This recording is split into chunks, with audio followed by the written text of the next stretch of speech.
और आप देख रहे हैं बीपी न्यूज सी वोटर का सबसे बड़ा एग्जिट पोल। और लगातार हमने पश्चिम बंगाल की बात की, अभी ओडिशा की बात की, और ये दोनों प्रदेश ऐसे जहां पर Bharatiya Janata party exit poll के अनुमान के मुताबिक अप्रत्याशित प्रदर्शन करती हुई दिखाई दे रही है। आगे बढ़ते हैं, अब बात कर लेते हैं झारखंड की कि आखिरकार राजनीतिक अस्थिरता जिस प्रदेश में रही और उसके बाद जो अभी उसी दौरान लोकसभा का चुनाव हुआ, तो किस तरह की स्थिति वहां पर है। सीधे रोमाना के पास चलते हैं। जी रोमाना।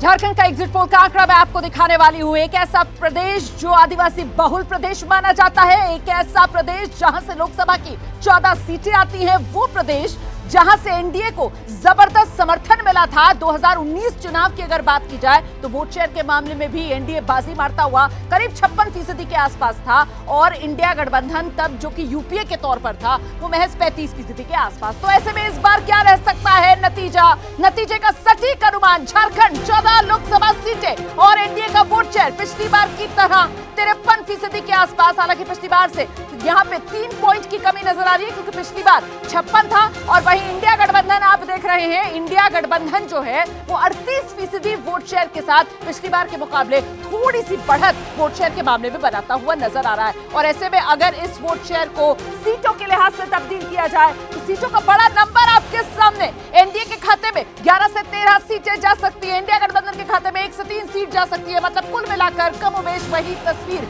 ये कही जा सकती है जो 2019 में देखने के लिए मिली थी, जब बीजेपी ने अपने खाते में 11, एक सहयोगी के दम पर 12 सीटें हासिल की थी, और तब इंडिया गठबंधन के खाते में 2 सीटें गई थी। ये झारखंड 14 लोकसभा सीटों का सटीक अनुमान। रोहित।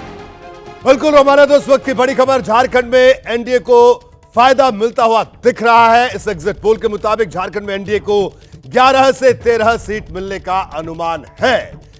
ये एग्जिट पोल से सामने आ रही है। झारखंड में इंडिया को 1 से 3 सीट मिलने का अनुमान है इस पोल के मुताबिक।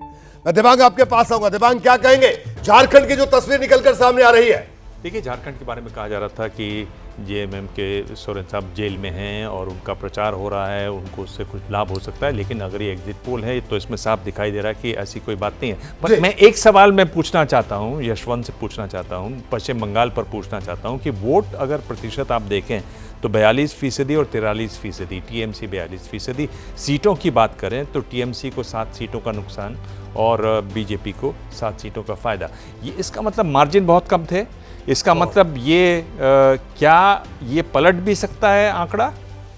काउंटिंग मार्जिन्स बहुत कम थे, ये आपका कहना सही है, और ये उतने ही कम थे जिसमें हमने प्री पोल सर्वेज में लगातार ये बताया कि कितनी अटकी हुई फंसी हुई सीटों की जमात, एक सीट के ऊपर बहुत तगड़ी फाइट हुई है दिबांग।